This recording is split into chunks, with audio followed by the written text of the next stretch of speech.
11번 층고가 4m인 박물관에 계단을 대체해서 경사료를 설치하고자 한다. 최소 몇 미터의 수평거리가 필요한가? 여기에서 여러분들이 좀 헷갈릴 수가 있었을 거예요. 이게 4m래요. 층고가 이게 4m래요. 근데 요게 이렇게 돼서 요게 뭐 이제 여기서 계단을 이렇게 되는데 계단을 하지 않고 경사로로 만들겠다 이거죠. 경사로로 만들면은 여기에 수평거리는 얼마가 되느냐 그런 얘기예요.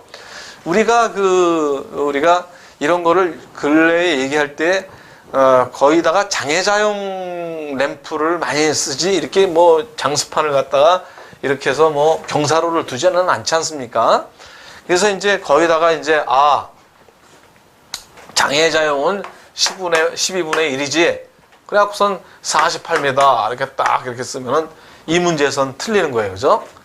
우리가 여기서는 장애자용이라는 게 없기 때문에 8분의 1로다가 계산을 해 주셔야 됩니다. 그래서 4, 8이 32, 그래서 32m가 답이 되는 것이죠. 그죠? 자, 그 다음에 12번 기둥의 전단력에 저항해서 좌굴 현상을 방지하는 철근, 띠철근입니다. 자, 13번 이 좌굴 현상이 중요하기 때문에 띠철근은 많이 나와요. 그죠? 그 다음에 13번 결로를 방지하기 위한 방법으로 옳지 않은 것을 했어요. 난방을 하여 건물 내부의 표면 온도를 노점 온도 이상으로 해야지 결로가 안 생기죠. 잘못됐습니다. 자, 14번 백화점에 설치하는 에스컬레이터의 구별을 30도로 하고 속도는 25m/min이며 폭이 60cm인 경우 1시간당 수송 인원은 얼마인가? 자, 14번에 보시면은 이런 얘기예요.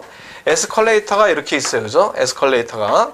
그럼 에스컬레이터가 이렇게 해서 이 모터를 갖다 이렇게 돌아가서 여기에 사람을 갖다 이렇게 날르지 않습니까? 그죠? 이렇게 되죠. 그죠? 근데 여기서 보면은 문제는 뭐냐면은 이게 에스컬레이터 구배가 30도래요. 이게 30도. 이게 30도고 그 다음에 속도가 V가 25m/min입니다. 분당 25m를 움직이면 됩니다. 그 다음에 폭이 60cm인 경우 1시간에 수송인원은 얼마냐는 얘기예요. 층고가 3m래요. 예, 여기 층고가 3m. 그죠?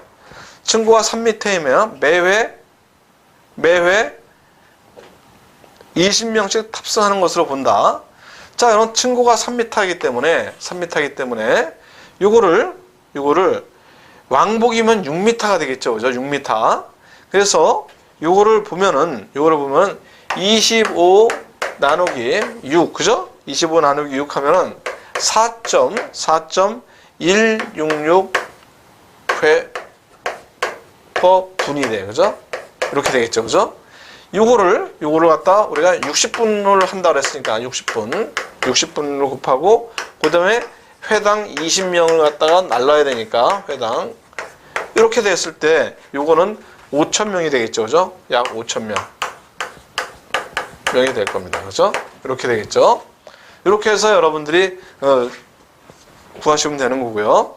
자, 15번 바닥 충격음의 저감 방법으로 맞지 않는 것은 바닥 충격음을 저감시키기 위해서 우리는 요새는 어떻게 했냐? 바닥의 골조의 두께를 상당히 키웠어요. 옛날에는 한 12cm 정도 했었는데 지금은 한 180 정도 그보다 더 하고 있죠. 그죠? 그래서 바닥 슬래브의 중량을 증가시키죠. 그죠? 충격에 대한 바닥의 진동을 감소시켜야 됩니다. 네, 나번이 틀렸습니다. 16번 학교 교실의 환경에 관한 설명으로 맞지 않는 것을 했어요. 교실과 복도의 접촉면이 큰 평면이 소음을 막는 데 유리하다? 아니죠. 그죠? 네, 잘못됐습니다. 17번 목조 벽체의 구성 부재와 가장 관계가 적은 것을 했어요. 동작 이동은 아닙니다.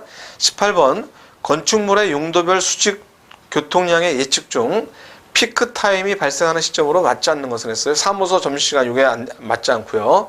19번 사무소 공간 계획 중 오피스 랜드스케이핑 방식의 장점과 거리가 먼 것은 했어요.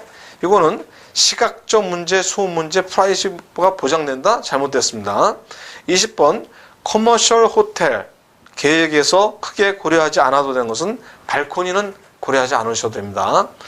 자, 21번입니다. 2개 이상의 엘보를 사용하여 나사 회전을 해서 배관의 신축을 흡수하는 조인트를 무엇이라 그러냐? 스위블형이죠. 스위블형. 22번 간접 가열식 급탕 방식에 대한 설명으로 맞는 것은 했어요. 난방용 보일러의 열원을 이용할 수가 있어요. 그죠? 그래서 우리가 이러한 어떠한 열교환기를 갖다가 사용하기 때문에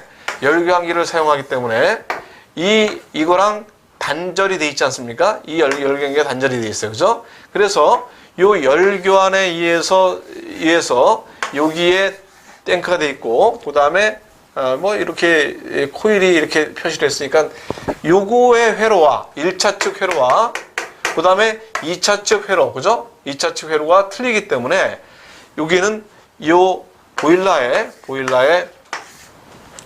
그 난방을 사용할 수가 있죠. 난방용 보일러의 열원으로 이용할 수가 있습니다. 23번 다음 중 급수관에서 습격작용의 발생 우려가 가장 큰 것은 했습니다. 관내 유수의 급정지가 됐을 때 가장 크겠죠. 그죠?